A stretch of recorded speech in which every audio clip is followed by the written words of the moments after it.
Hai, jangan lupa subscribe ya, dukung channelnya. Oke, kita mulai ya ceritanya. Bab 1. Dipaksa menikah. Menikahkah denganku?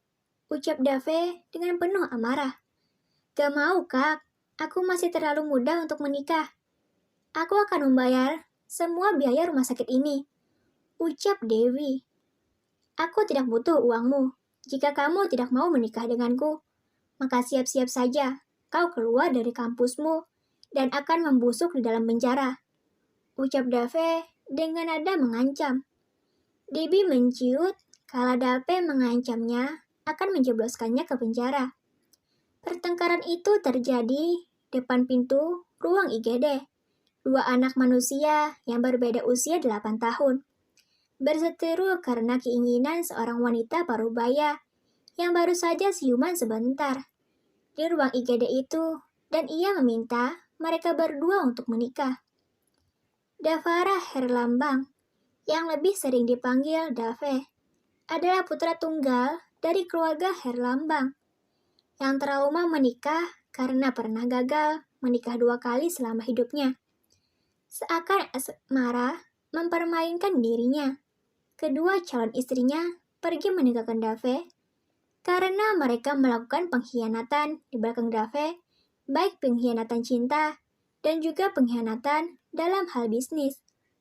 Semenjak saat itulah, Dave menutup rapat pintu hatinya untuk semua wanita. Ia menganggap semua wanita itu sama, meskipun sebenarnya ia masih menyimpan rasa cinta untuk Dinda Kayana, cinta pertamanya. Debbie Aulia Kusuma, yang sering dipanggil Devi, adalah seorang mahasiswi Fakultas Kebidanan yang tengah menjalani magang di salah satu klinik. Debbie tinggal di rumah pamannya selama ia kuliah di Semarang, sementara keluarga Debbie berada di Klaten. Debbie ingin mengejar cita-cita sekaligus keinginan terakhir sang ayah sebelum meninggalkan keluarga untuk selamanya, yaitu menjadi seorang bidan. Meskipun mereka adalah keluarga yang sederhana, namun berkat bantuan pamannya, Debbie bisa mendapatkan beasiswa di salah satu universitas ternama di kota Semarang. Selain Debbie memang anak yang cerdas. Rumah keluarga Dave dan paman Debbie masih satu kompleks, hanya berbeda blok rumah saja. Rumah keluarga Dave di blok depan dengan rumah paling besar dan halaman luas. Sementara paman Debbie di blok belakang dan hanya rumah berlantai 2 dengan desain minimalis sesuai standar dari kompleks itu. Dave dan Debbie memang tidak pernah bertemu, apalagi sapa. Namun Debbie kerap bertemu dengan Ibu Cantika yang sering disapa Ibu Tika. Oleh Debbie di taman kompleks itu setiap sore hari saat Ibu Tika berjalan santai, sementara Debbie baru pulang dari kampus dan berjalan kaki saat masuk dari gerbang kompleks. Kejadian pertengkaran kedua anak manusia itu bermula dari flashback on.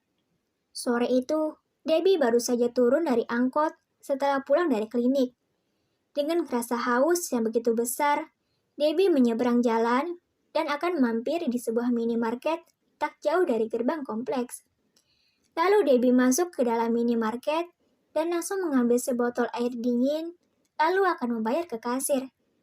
Ibu Tika, ucap Debbie saat melihat Ibu Tika juga akan ke kasir. Debbie, baru pulang? Tanya Ibu Tika saat menaruh keranjang belanjaannya di atas meja kasir. Iya, Bu. Ucap Debbie cengengesan. Ibu Tika pun ikut tertawa melihat Debbie seperti itu.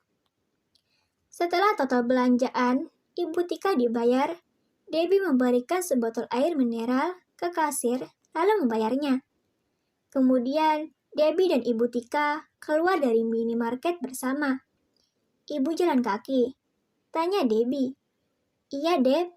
Tadi Ibu jalan-jalan di taman kayak biasa. Terus keluar bentar buat beli roti tawar yang di rumah habis. Ucap Ibu Tika.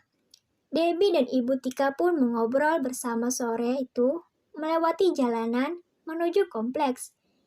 Ibu Tika terus tertawa mendengar cerita kocak Debbie yang membuatnya sakit perut. Mana Debbie tidak pernah menjaga image-nya sama sekali di depan Ibu Tika. Dia seperti tengah bercerita dengan ibunya sendiri. Sampai saat mereka tengah tertawa, Debbie melihat dari ekor matanya ada sebuah mobil dengan kecepatan tinggi mengarah kepada mereka. Dengan sangat terkejut, Debbie menarik lengan kiri Ibu Tika dengan sangat kuat, hingga membuat Ibu Tika terjatuh di pinggir jalan dan kepalanya menabrak di dinding pagar kompleks. "Ibu Tika, awas!" ucap Debbie dengan begitu keras. "Ah!" teriakan Ibu Tika langsung menghilang sesaat dia sudah tidak sadarkan diri. "Tolong! Ibu Tika, bangun Bu, bangun! Tolong!"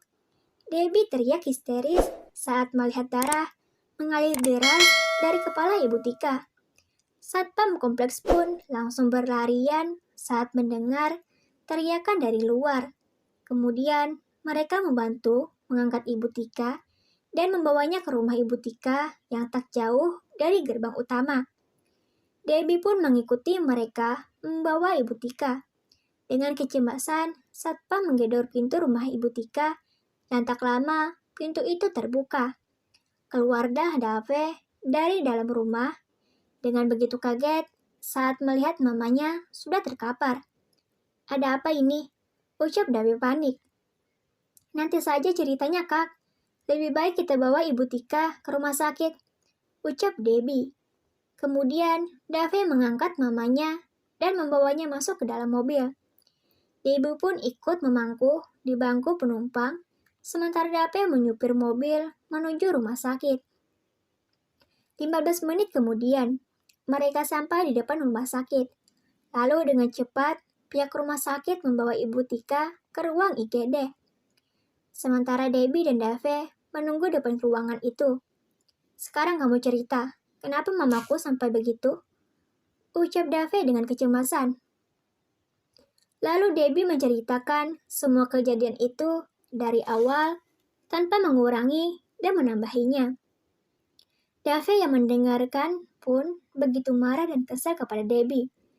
"Jadi kau..." Belum Dave selesai bicara, dokter keluar dari ruang IGD. "Bagaimana dok keadaan mama saya?" tanya Dave panik. "Ibu Cantika sudah sadar, tapi keadaannya lemah. Ada benturan keras di kepalanya, dan kami akan memeriksa lebih lanjut lagi. Dan kemungkinan jika ada kerusakan, kita akan melakukan tindakan operasi. Namun Ibu Tika ingin berbicara dengan kalian berdua," ucap dokter. Kemudian, dokter mengajak Debbie dan juga Dave masuk ke dalam ruang IGD dan menemui Ibu Cantika. "Ma," ucap Dave. "Dave, apa mama harus dioperasi? Mama takut," ucap Ibu Cantika. "Mama akan diperiksa lebih lanjut, Ma. Jika ada kerusakan, maka baru akan dioperasi. Tapi mudah-mudahan gak ada ya, Ma," ucap Dave begitu lembut kepada mamanya. Sementara Debbie berdiri lumayan jauh dari Tika dan juga Dave. "Dave, Ma mau dioperasi, asalkan kamu mau menuruti permintaan Mama," ucap mamanya pelan. "Apa, Ma? Dave akan lakukan asalkan Mama cepat sembuh," ucap Dave. "Mama ingin melihat kamu menikah dengan Debbie," ucap mamanya tercengang. Bukan main. Apalagi Dave. Keduanya tidak saling kenal dan baru bertemu hari ini. "Ma," ucap Dave sebelum selesai. "Dokter sudah datang membawa hasil CT scan-nya. Tuan, di kepala ibu Anda ada pembuluh darah yang bermasalah, sehingga kita harus segera melakukan tindakan. Jika tidak, maka akan berakibat buruk," ucap dokter. "Baik dok, saya mengerti," ucap Dave. Lalu dokter pergi meninggalkan mereka. Mama Dave menatap putranya dengan wajah pucat dan mata berkaca-kaca. "Baiklah, Ma. Dave akan menikahi Debbie sesuai keinginan Mama," ucap Dave. Setelah mendengar ucapan Dave, Ibu Tika pingsan kembali dan membuat kepanikan Dave dan juga Debbie. Kemudian, dokter kembali dan menyuruh keduanya untuk meninggalkan tempat itu. Setelah pintu tertutup, Ibu Cantika membuka matanya. "Makasih ya dok, karena dokter mau membantu saya," ucap Ibu Cantika. "Sama-sama Bu, saya harap mereka segera menikah," ucap dokter. "Amin. Terima kasih, jangan lupa subscribe ya, dukung terus channelnya. Dadah."